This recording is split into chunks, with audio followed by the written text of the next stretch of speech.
Assalamualaikum warahmatullahi wabarakatuh. Bayangkan, seorang CEO wanita, Arliana, memimpin perusahaannya dengan tangan besi.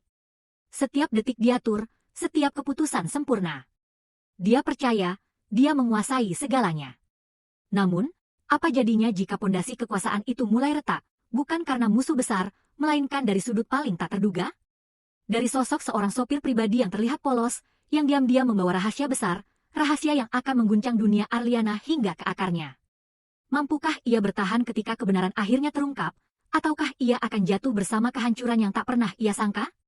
Namun sebelum kita mulai ke cerita ini, tuliskan dulu di kolom komentar, dari kota mana kalian menonton. Semoga yang like dan subscribe channel ini, dimudahkan urusannya, dilapangkan rezekinya, disehatkan badannya, dan dikabulkan hajat dunia akhirat oleh Allah Subhanahu wa Ta'ala. Amin ya Robbal Alamin. Sekarang mari kita masuk ke ceritanya. Di tengah hiruk-pikuk Jakarta, PT Dana Siska Investama berdiri tegak sebagai salah satu raksasa keuangan. Di pucuk pimpinannya, Arliana Cahyadi, seorang CEO wanita, dikenal dengan ketegasan dan perfeksionismenya yang tak tertandingi. Setiap detail dalam pekerjaannya harus sempurna, setiap keputusan harus tepat, dan setiap orang di sekitarnya wajib mengikuti ritme kerjanya yang serba cepat. Arliana adalah potret pemimpin yang ambisius, yang hidupnya nyaris tak menyisakan ruang untuk kesalahan. Kehidupan Arliana yang teratur dan serba kontrol itu mulai sedikit berubah ketika ia mempekerjakan seorang sopir pribadi baru bernama Rizal. Sosoknya begitu sederhana, dengan penampilan yang rapi namun bersahaja. Rizal selalu tampak tenang, tak banyak bicara, dan menunjukkan tingkat kedisiplinan yang luar biasa. Ia datang lebih awal dari yang diminta, selalu siap sedia sebelum Arliana melangkah keluar gedung, dan memastikan mobil selalu bersih serta terawat. Gerak-geriknya teratur, seperti jam yang berdetak tanpa celah. Pada awalnya, Arliana tak terlalu memedulikan Rizal. Baginya, sopir hanyalah salah satu roda penggerak yang harus berfungsi sempurna dalam mesin besar kehidupannya. Perintah-perintah pun meluncur deras dari bibirnya, seringkali dengan nada yang kurang ramah, bahkan cenderung meremehkan.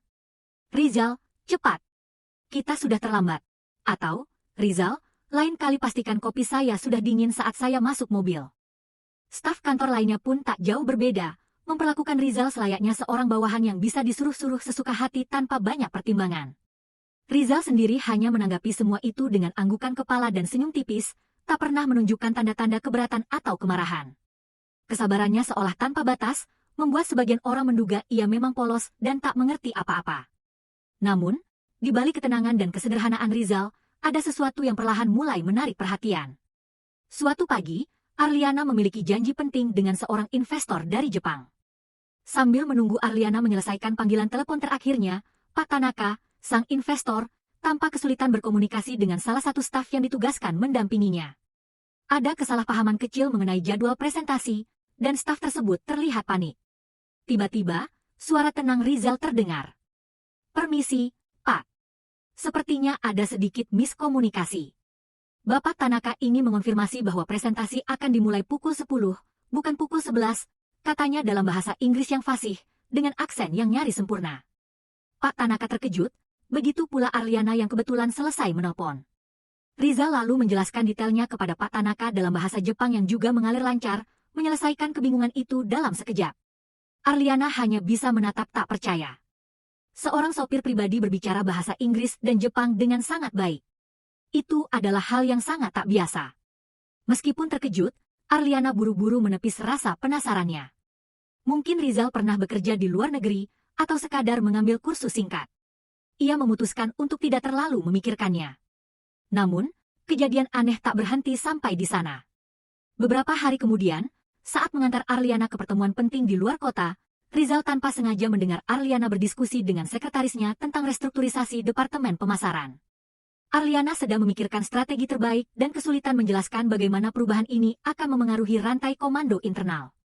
Nona Arliana, ucap Rizal pelan, memecah keheningan mobil, jika memungkinkan, mungkin bisa dimulai dari penyesuaian di divisi kreatif, lalu bertahap ke divisi riset dan pengembangan. Dengan begitu, struktur yang baru akan lebih mudah diterima oleh seluruh tim, dan alur pelaporan pun akan lebih efisien. Arliana dan sekretarisnya terdiam. Rizal bukan hanya sekadar sopir, ia memahami struktur organisasi perusahaan dengan sangat detail, seolah-olah ia adalah seorang konsultan bisnis ulung. Sebuah pemahaman yang jauh melampaui tugasnya sebagai pengemudi. Arliana mulai merasakan keganjilan yang tak bisa ia jelaskan. Tatapan mata Rizal yang tenang, responsnya yang selalu tepat, dan kemampuannya yang tak terduga mulai mengusik benaknya. Siapa sebenarnya Rizal Arifin ini? Sebuah tanda tanya besar mulai menggantung di benak Arliana, seiring dengan tumbuh kembangnya kecurigaan yang samar namun nyata, tentang identitas asli sang sopir. Arliana mulai mengamati Rizal dengan lebih saksama. Setiap gerakan, setiap ucapan, ia coba tangkap dan analisis. Tidak ada yang salah, tidak ada yang mencurigakan secara terang-terangan, namun justru itu yang membuatnya semakin penasaran. Rizal selalu tepat waktu, selalu rapi, selalu tenang. Ia menjalankan tugasnya tanpa celah, bahkan terkadang mengantisipasi kebutuhan Arliana sebelum diminta. Sebuah detail kecil, seperti saat ia selalu menyiapkan air mineral dingin di kursi belakang pada hari-hari yang panas, atau memilih rute yang paling lancar tanpa harus diperintah, mulai terasa seperti sebuah pola, bukan kebetulan belaka. Arliana mencoba mencari celah, mencari kesalahan, namun nihil. Rizal nyaris sempurna sebagai seorang sopir, terlalu sempurna. Kecurigaan itu terus menghantui. Arliana bahkan sempat bertanya secara tidak langsung kepada beberapa staf lain, apakah mereka juga merasakan keanehan pada Rizal. Namun, jawaban yang ia dapatkan selalu sama, Rizal memang orang baik, pendiam, dan pekerja keras. Tidak ada yang menaruh curiga. Arliana merasa sendirian dengan tanda tanyanya. Semakin ia berusaha menepisnya, semakin kuat pertanyaan itu bergaung di kepalanya. Siapa sebenarnya pria sederhana ini? Mengapa ia memiliki pengetahuan dan keterampilan yang jauh melampaui peran seorang sopir? Suatu sore, Arliana baru saja menyelesaikan rapat penting yang menguras energi.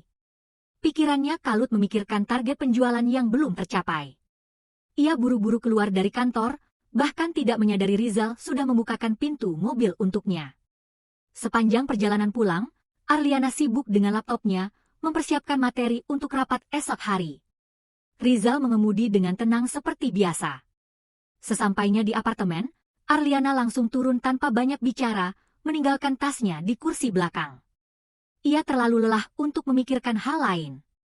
Keesokan paginya, ketika Arliana bersiap untuk berangkat, ia menyadari dompet kecilnya tertinggal di tas yang kemarin ia tinggalkan di mobil. Dengan sedikit kesal, ia menelepon Rizal. "Rizal, apa kamu sudah di parkiran? Dompet saya tertinggal di tas yang ada di mobil. Tolong bawakan ke atas," perintahnya. Rizal menjawab dengan suara tenang, "Baik, Nona Arliana. Saya akan segera naik." Beberapa menit kemudian, Rizal tiba di depan pintu apartemen Arliana. Ia menyerahkan tas Arliana. "Terima kasih, Rizal," ucap Arliana sambil mengambil tasnya. Saat itulah, matanya tak sengaja menangkap sesuatu di kursi belakang mobil, melalui jendela yang sedikit terbuka. Sebuah dompet hitam kecil, tergeletak di antara lipatan jok. Rizal sepertinya terburu-buru dan tidak menyadarinya. Arliana membiarkan Rizal pergi, namun rasa penasarannya tak tertahankan. Tanpa pikir panjang, Arliana segera turun kembali ke parkiran. Ia membuka pintu mobil dan mengambil dompet hitam itu. Bentuknya sederhana, terbuat dari kulit sintetis yang sudah sedikit usang. Ada secari kertas kecil yang terselip, bertuliskan Rizal dengan tulisan tangan yang rapi. Ini pasti dompet Rizal. Arliana merasa ragu sejenak. Apakah benar ia harus membuka dompet milik orang lain? Namun, dorongan rasa ingin tahu yang selama ini terpendam lebih kuat. Ia harus tahu. Dengan hati berdebar, Arliana membuka dompet tersebut. Di dalamnya, tidak banyak uang tunai, hanya beberapa lembar ribuan dan recehan. Ada beberapa kartu. Sebuah kartu debit, kartu keanggotaan pusat kebugaran, dan sebuah kartu identitas. Jantung Arliana berdegup kencang. Tangannya gemetar saat ia menarik kartu itu keluar. Di sana, tertera dengan jelas, nama lengkap, Rizal Arifin. Profesi, Direktur Utama Mahesa Corporation. Alamat, sebuah kompleks perumahan mewah di kawasan elit. Nafas Arliana tercekat. Mahesa Corporation. Nama itu berputar-putar di kepalanya. Mustahil. Itu adalah perusahaan induk raksasa yang memiliki PT Danasiska Investama, perusahaan tempat ia menjabat sebagai CEO. Perusahaan yang ia pimpin adalah anak perusahaan dari Mahesa Corporation. Dan pria yang selama ini ia suruh-suruh, ia perintah dengan seenaknya, ia anggap remeh, adalah direktur utama, pewaris tunggal, dari konglomerat yang menaungi seluruh kerajaannya. Seketika, semua potongan puzzle itu terangkai. Kefasihan berbahasa asing, pemahaman struktur organisasi yang mendalam, ketenangan yang luar biasa, kesabaran yang tak terbatas. Semua itu bukan lagi kebetulan. Ini adalah penyamaran. Penyamaran seorang pewaris tahta yang sedang mengamati dari bawah. Wajah Arliana memucat. Rasa malu, terkejut, dan marah bercampur aduk menjadi satu. Ia menatap kartu identitas di tangannya seolah itu adalah sebuah bom waktu yang baru saja meledak di genggamannya. Selama ini, ia berada di bawah pengawasan ketat, diuji, tanpa sedikit pun ia sadari. Rizal Arifin, sopir pribadinya, ternyata adalah atasannya yang paling tinggi. Realitas ini menamparnya dengan keras, membuatnya merasa seperti orang bodoh yang baru saja terjebak dalam perangkapnya sendiri. Arliana berdiri membeku di tempatnya, menatap kartu identitas itu seolah benda mati itu punya nyawa dan sedang menghakiminya. Seluruh dunia terasa jungkir balik dalam sekejap mata. Napasnya tercekat, dan rasa mual perlahan merambat naik ke kerongkongannya. Mahesa Corporation. Direktur Utama. Rizal Arifin. 3 kata itu berputar-putar di benaknya, membentuk sebuah melodi mengerikan yang kini menjadi kenyataan pahit. Bagaimana mungkin ia sebodoh ini? Bagaimana ia tidak melihatnya? Semua tanda sudah ada di sana, seperti serpihan puzzle yang kini tiba-tiba menyatu membentuk sebuah gambar utuh yang menakutkan. Kefasihan Rizal berbahasa Inggris saat membantu investor Jepang, pengetahuannya yang mendalam tentang struktur organisasi perusahaan, ketenangan dan kesabarannya yang luar biasa meski sering diperlakukan semena-mena. Semua itu bukan lagi kebetulan, melainkan bagian dari sebuah peran yang ia mainkan dengan sangat sempurna. Wajah Arliana memucat. Rasa malu, marah, dan terkejut bercampur aduk, menciptakan badai emosi yang menghempas dirinya. Ia adalah CEO, seorang pemimpin yang tegas dan perfeksionis, namun ternyata selama ini ia dipermainkan, diuji, dan diawasi oleh sopir pribadinya sendiri. Pria yang setiap hari ia perintahkan untuk membukakan pintu, mengambilkan kopi, bahkan kadang ia marahi tanpa sebab, adalah orang yang memegang kendali penuh atas perusahaan yang ia pimpin. Ini adalah tamparan keras untuk egonya, menghantamnya hingga ke dasar. Otaknya bekerja keras, mencoba mencerna semua informasi yang baru saja ia dapatkan. Apa tujuan Rizal melakukan semua ini? Apa yang ia cari? Apakah ini bagian dari semacam audit tersembunyi? Atau mungkin Rizal sedang mencari alasan untuk menggantinya? Kecemasan mulai menyergap, mengancam posisinya, reputasinya, dan seluruh karirnya yang telah ia bangun dengan susah payah. Ia merasa seperti bidak catur yang baru saja menyadari bahwa ia berada di tengah permainan yang sama sekali tidak ia mengerti aturan mainnya. Arliana tahu, ia tidak bisa hanya diam. Ia harus mencari tahu lebih banyak. Ia harus memahami akar dari penyamaran ini. Ia ingat, ayahnya Rizal, Pak Mahesa, memiliki seorang sekretaris pribadi yang sangat setia dan sudah bekerja dengannya selama puluhan tahun. Seorang wanita paruhbaya yang tenang dan bijaksana, yang pasti tahu banyak tentang keluarga Mahesa dan mungkin juga tentang Rizal. Nama wanita itu terlintas di benaknya, Ibu Retno. Dengan tangan yang masih sedikit gemetar, Arliana segera meraih ponselnya.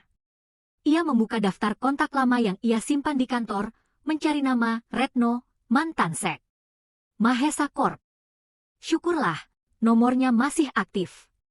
Arliana menarik napas dalam-dalam, mencoba menenangkan detak jantungnya yang berpacu. Ia harus bersikap seprofesional mungkin, meskipun di dalam hatinya ia sedang dilanda kebingungan dan kegelisahan yang luar biasa. Halo, dengan Ibu Retno, suara Arliana terdengar sedikit tegang. Di seberang telepon, suara seorang wanita paruhbaya terdengar ramah.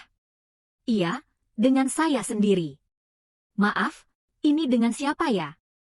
Saya Arliana, CEO PT Dana Siska Investama, Bu Retno.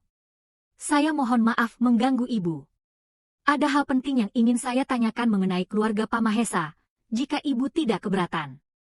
Arliana mencoba menjaga suaranya tetap tenang dan meyakinkan. Ia menjelaskan sedikit tentang mengapa ia tiba-tiba mencari Ibu Retno, tanpa mengungkapkan secara langsung apa yang baru saja ia temukan. Ia hanya mengatakan ada sebuah hal yang sangat membingungkan dirinya terkait dengan Mahesa Corporation dan ia merasa Ibu Retno adalah satu-satunya orang yang bisa memberinya sedikit pencerahan.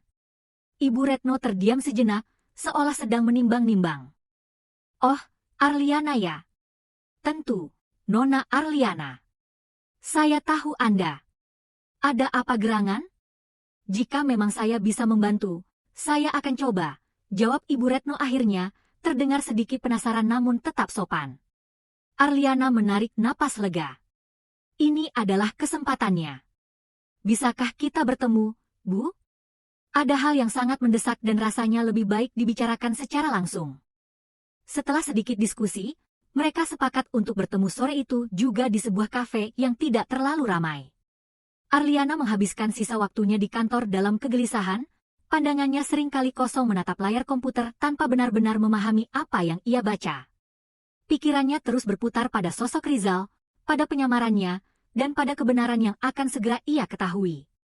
Pertemuan dengan Ibu Retno adalah satu-satunya harapannya untuk memahami misteri di balik sopir pribadinya, sang pewaris tahta Mahesa Corporation.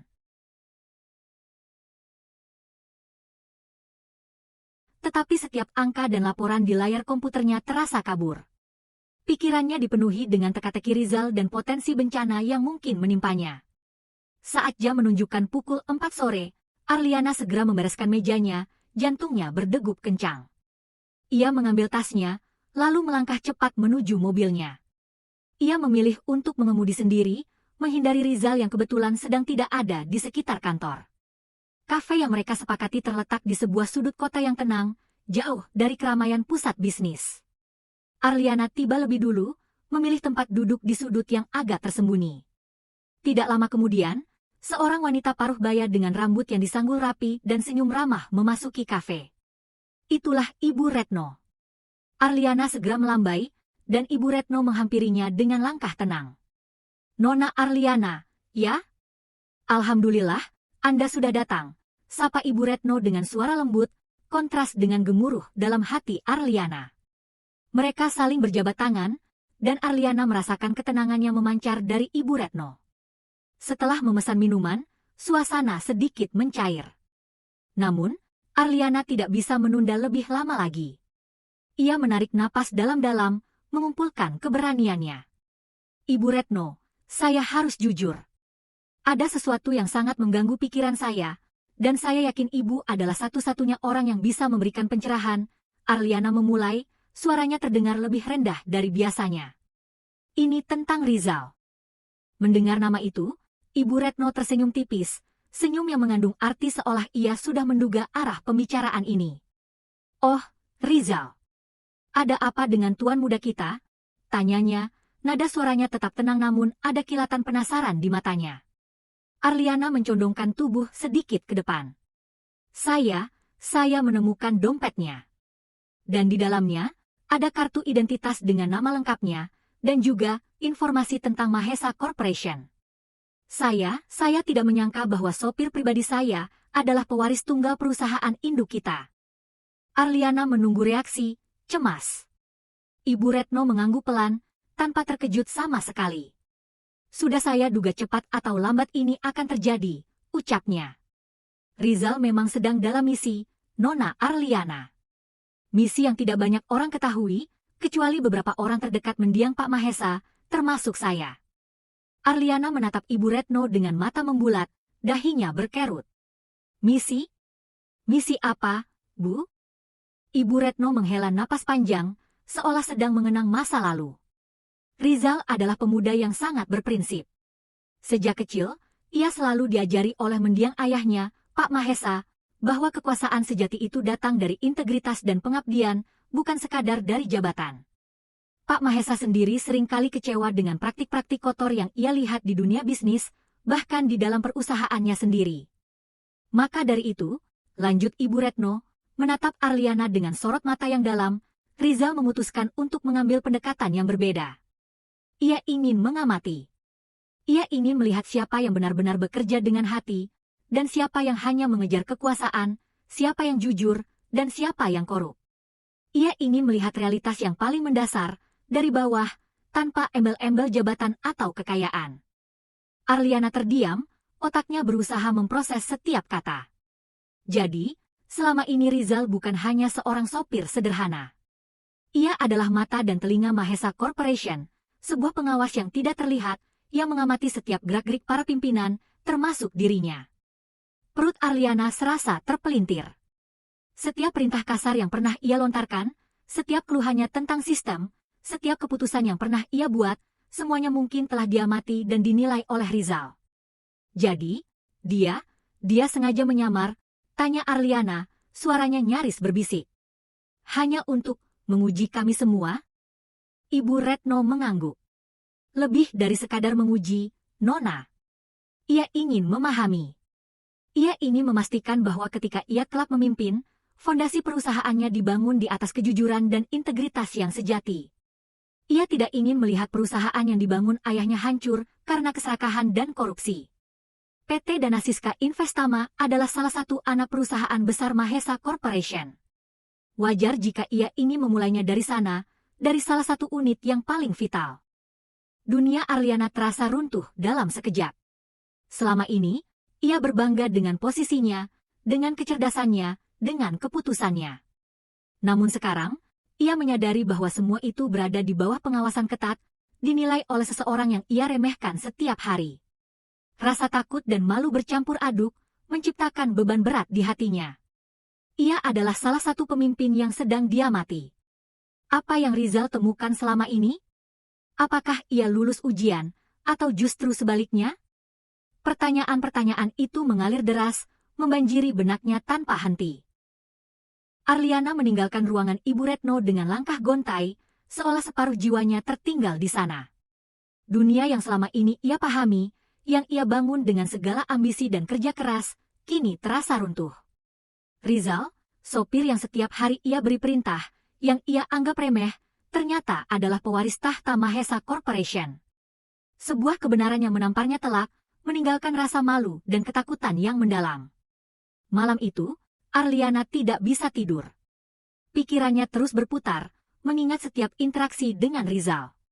Cara ia menegur Rizal karena terlambat, caranya mengeluh tentang detail kecil, atau bahkan saat ia memintanya menunggu berjam-jam tanpa mempedulikan kenyamanan pria itu. Setiap ingatan itu terasa seperti duri yang menusuk hatinya. Bagaimana bisa ia sebodoh itu? Bagaimana bisa ia tidak menyadari tanda-tanda kecil yang Rizal tunjukkan? Kefasihan berbahasa Inggrisnya, pengetahuannya yang luas tentang struktur perusahaan, ketenangannya yang tak tergoyahkan. Semua itu kini menjadi bukti kuat yang ia abaikan. Beberapa hari berikutnya terasa seperti neraka bagi Arliana. Ia datang ke kantor dengan beban berat di pundaknya, mencoba terlihat normal di depan staf, namun jiwanya terasa hampa.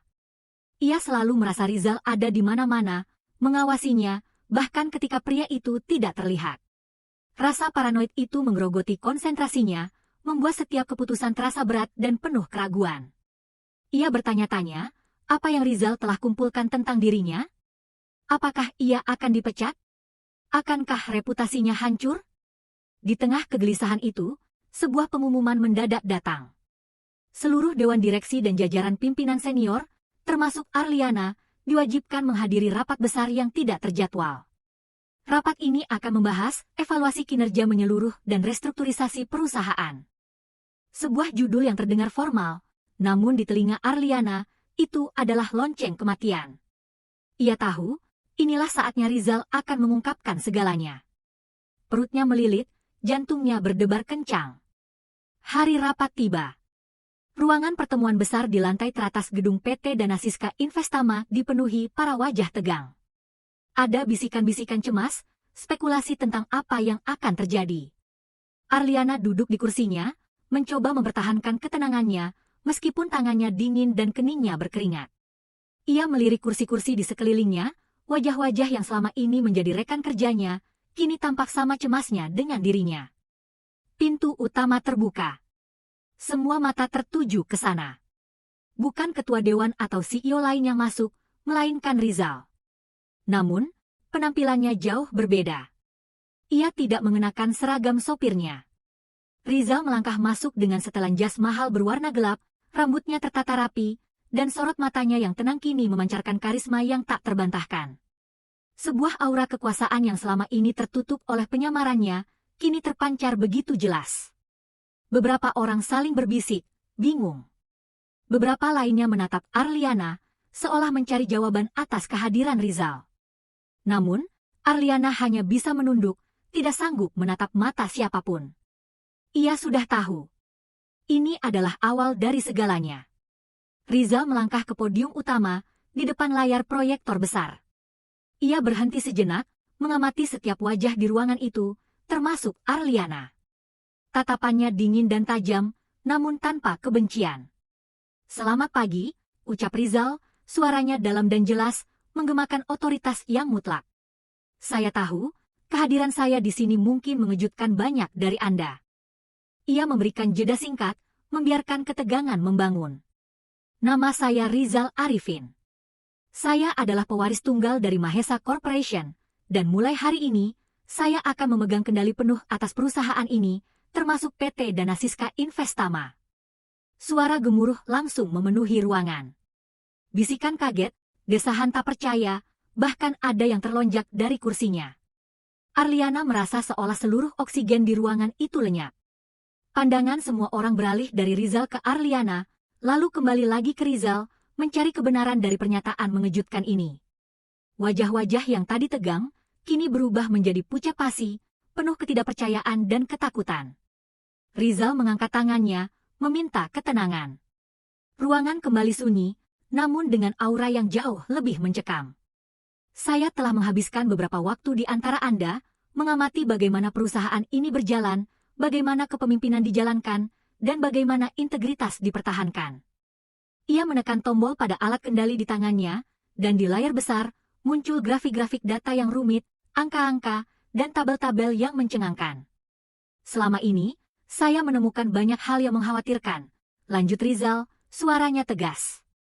"Manipulasi data keuangan, proyek fiktif, anggaran yang membengkak tanpa alasan jelas, serta beberapa keputusan strategis yang lebih menguntungkan pihak-pihak tertentu daripada perusahaan." Ia menyajikan bukti demi bukti, selide demi selide, yang semuanya menunjukkan borok dan kecurangan yang terjadi di dalam PT Danasiska Investama. Arliana melihat namanya muncul di beberapa selide, terkait dengan persetujuan proyek atau laporan yang ternyata bermasalah. Tangan-tangan dingin Rizal menyoroti celah-celah yang selama ini ia kira tersembunyi rapat. Rasa malu dan pengkhianatan mengoyak dirinya. Ia merasa semua mata di ruangan itu menuduhnya, meskipun Rizal tidak menyebut namanya secara langsung. Ia hanyalah salah satu dari banyak pemimpin yang terekspos. Namun, baginya, itu terasa seperti seluruh dunia telah melihat aibnya. Setiap kata Rizal, setiap data yang ia tampilkan, adalah pukulan telak yang membuat Arliana semakin terpuruk, menyadari betapa dalamnya ia telah masuk ke dalam permainan yang kotor ini. Rizal terus berbicara, suaranya tenang namun menusuk. Ia memaparkan satu persatu skema yang telah merugikan perusahaan, mulai dari pembelian aset dengan harga di atas pasar hingga penunjukan vendor yang tidak melalui proses tender semestinya. Setiap angka yang ia sebutkan, setiap nama proyek yang ia tunjukkan, terasa seperti jarum yang menusuk kesadaran Arliana. Ia melihat data laporan keuangan yang telah ia tanda tangani, kini terpampang jelas dengan angka-angka koreksi yang menunjukkan perbedaan signifikan. Angka-angka ini adalah bukti nyata dari kebohongan yang selama ini menipu dirinya sendiri dan banyak pihak. Kepala Arliana terasa berat. Rasa mual menjalar dari perutnya. Ia ingat betapa seringnya ia hanya melihat garis besar, percaya pada laporan yang disajikan oleh para direktur di bawahnya. Betapa ia terlalu fokus pada citra kesempurnaan, tanpa pernah menyelami detail busuk yang bersembunyi di balik angka-angka indah. Kesalahan fatalnya adalah terlalu percaya pada sistem dan orang-orang di dalamnya, atau mungkin terlalu sombong untuk berpikir bahwa ia tidak perlu memeriksa semuanya sendiri. Kini, semua itu terekspos di depan mata, di hadapan puluhan staf dan jajaran direksi yang kini memandangnya dengan campuran simpati dan cemoohan.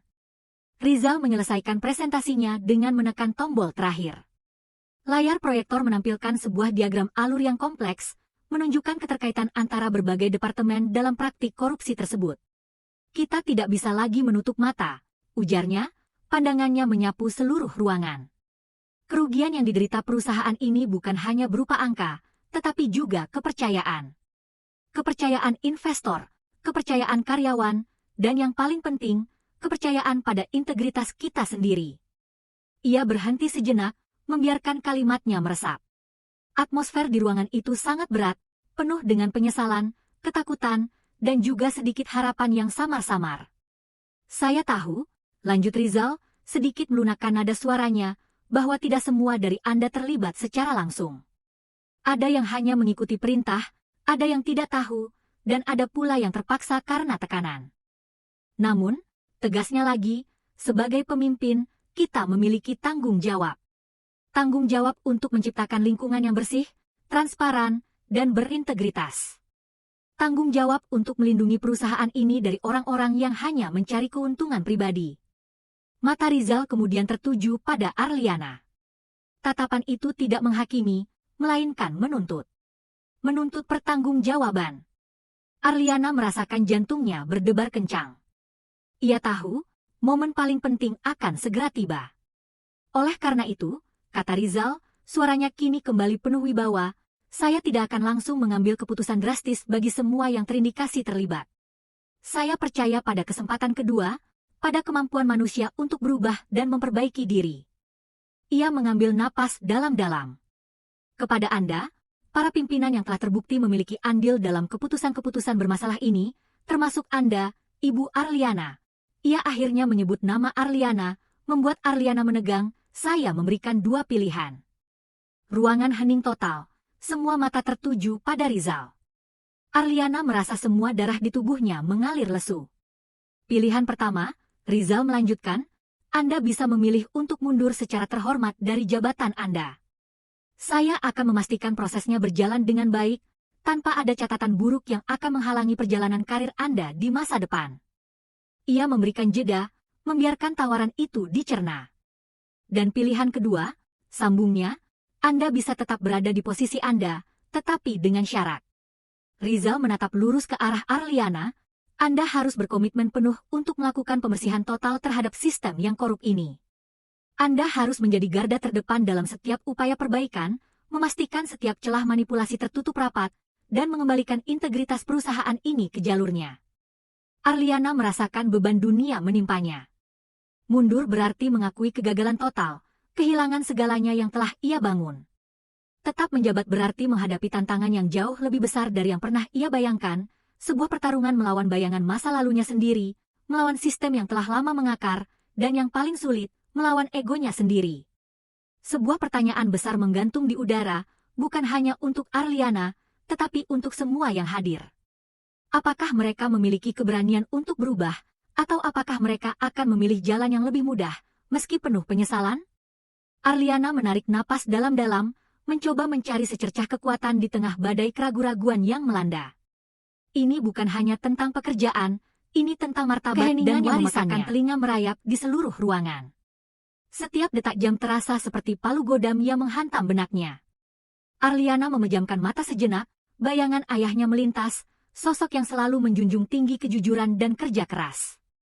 Apakah ia akan membiarkan semua yang telah dibangunnya hancur karena kesalahannya sendiri, ataukah ia akan berusaha mati-matian untuk memperbaikinya, meskipun jalan itu jauh lebih terjal dan penuh rintangan? Egonya menjerit, menolaknya untuk mengakui kelemahan, namun hati nuraninya mendorongnya untuk memilih jalan penebusan.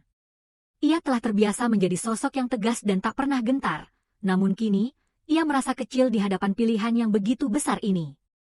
Mundur memang mudah, namun ia tahu, itu akan selalu menghantuinya. Meninggalkan medan perang ketika ia punya kesempatan untuk bertarung. Perlahan, Arliana membuka matanya. Tatapannya kini lebih tegas, lebih berani. Ia mengangkat dagunya, membiarkan pandangannya bertemu dengan Rizal. Di mata pria itu, ia tidak menemukan penghakiman, melainkan sebuah harapan, sebuah tantangan. Harapan bahwa ia mampu, dan tantangan untuk membuktikan dirinya. Tekad itu mulai tumbuh, memadamkan keraguan-raguan yang tadi sempat melingkupinya. Saya. Arliana memulai, suaranya sedikit serak pada awalnya, namun kemudian semakin mantap. Saya memilih untuk tetap tinggal.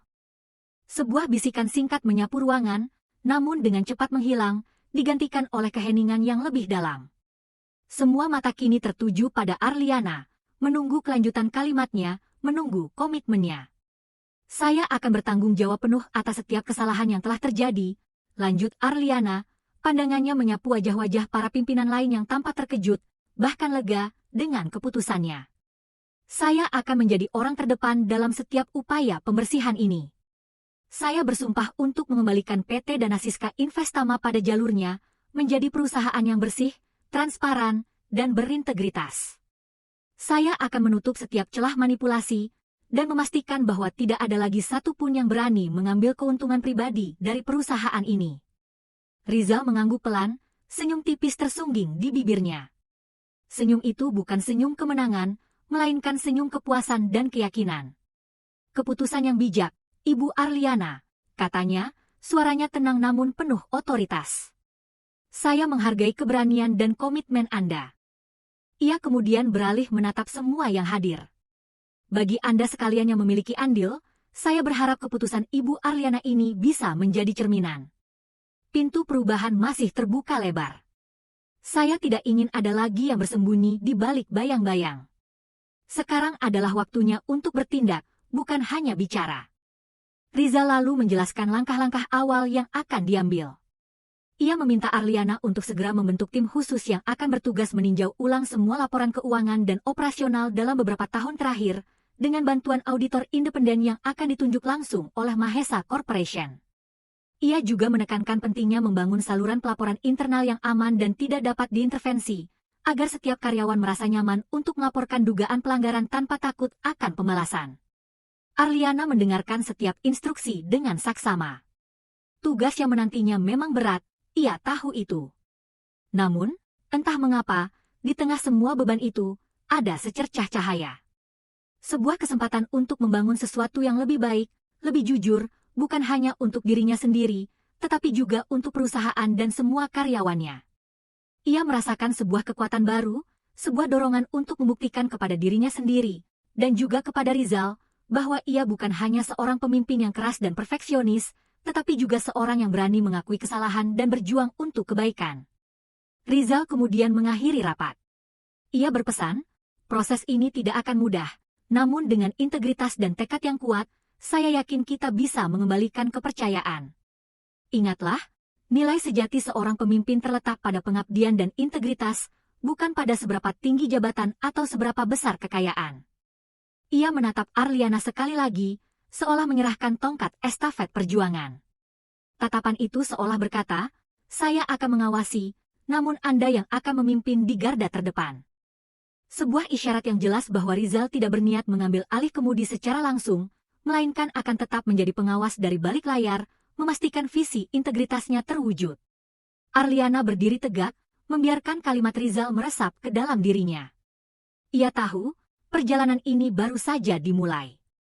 Perjalanan panjang menuju pembersihan total dan pembangunan kembali Arliana kepercayaan. Tidak membuang waktu. Ini adalah babak Sejak baru dalam hidupnya, berakhir, babak di mana ia harus menjadi lebih dari sekadar CEO yang independen yang kredibel, tetapi juga seorang pembaharu yang berani laporan keuangan serta operasional perusahaan. Prosesnya memang tidak mudah. Ada perlawanan dari beberapa pihak yang selama ini menikmati keuntungan dari sistem yang korup, ada pula ketidakpercayaan awal dari karyawan yang sudah terbiasa dengan budaya lama. Namun, Arliana tidak gentar. Tekadnya sekuat baja, dan ia menunjukkan perubahan yang mencolok dalam gaya kepemimpinannya. Dulu, ia mungkin akan menuntut dan memerintah dengan tangan besi. Kini, ia belajar mendengarkan, menjelaskan, dan meyakinkan. Ia masih tegas, tetapi ketegasannya kini dilandasi oleh integritas, bukan sekadar ambisi pribadi. Ia membuka saluran komunikasi yang aman bagi karyawan, memastikan setiap laporan dugaan pelanggaran ditindaklanjuti tanpa pandang bulu. Beberapa pejabat tinggi yang terbukti terlibat dalam manipulasi data terpaksa melepaskan jabatan mereka, bukan dengan paksaan, melainkan karena bukti yang tak terbantahkan. Hal ini mengirimkan pesan jelas ke seluruh jajaran perusahaan. Perlahan tapi pasti, PT Dana Siska Investama mulai bernapas dengan cara yang berbeda. Udara yang dulu terasa pengap oleh intrik dan ketidakjujuran, kini berangsur-angsur menjadi lebih segar dan transparan. Karyawan yang jujur mulai merasa dihargai, inovasi-inovasi baru muncul karena lingkungan kerja yang lebih sehat, dan kepercayaan mulai tumbuh di antara mereka. Arliana sendiri merasakan beban berat yang selama ini dipikulnya mulai terangkat, digantikan oleh kepuasan melihat perubahan positif yang ia pimpin. Rizal, sang pewaris tahta Mahesa Corporation, menepati janjinya. Ia tidak pernah mengambil alih kursi direksi di PT Dana Siska Investama. Ia tetap menjadi pengawas dari balik layar, memantau dari jauh, sesekali memberikan masukan strategis melalui tim kepercayaannya. Kehadirannya tidak lagi sebagai sopir, melainkan sebagai bayangan kekuatan yang mengingatkan semua pihak akan pentingnya integritas. Ia lebih memilih untuk tetap rendah hati, meyakini bahwa kekuatan sejati bukan terletak pada jabatan yang terlihat mencolok, melainkan pada pengaruh positif yang bisa diukir. Beberapa bulan berlalu, dan perubahan di PT Dana Siska Investama semakin nyata. Perusahaan itu tidak hanya pulih, tetapi tumbuh lebih kuat dengan fondasi yang kokoh. Reputasinya sebagai perusahaan yang bersih dan berintegritas kembali bersinar, menarik investor-investor baru yang menghargai transparansi. Arliana, sang CEO yang kini telah bertransformasi, tidak lagi dipandang hanya sebagai pemimpin yang perfeksionis, melainkan sebagai pahlawan yang berani mengakui kesalahan dan berjuang untuk kebenaran. Ia menemukan tujuan baru, makna kepemimpinan yang lebih dalam daripada sekadar angka-angka di laporan keuangan. Dalam hati kecilnya, Arliana selalu teringat akan ucapan Rizal. Nilai sejati seorang pemimpin terletak pada pengabdian dan integritas. Ia tidak pernah melupakan pelajaran berharga yang didapatkannya dari sosok sederhana yang ternyata adalah pewaris tahta itu. Rizal, dengan penyamarannya, telah membuka matanya dan memberi kesempatan kedua untuk menjadi pemimpin yang lebih baik. Dan Rizal, ia terus melanjutkan misinya, mengawasi perusahaan-perusahaan di bawah Mahesa Corporation, selalu dengan keyakinan yang sama. Bahwa integritas adalah mata uang paling berharga, dan pengabdian adalah puncak dari segala kekuasaan. Ia adalah pengawas tanpa mahkota, bayangan yang memastikan setiap langkah dijalankan dengan jujur, membuktikan bahwa seorang pemimpin sejati tidak perlu duduk di kursi tertinggi untuk membawa perubahan yang abadi.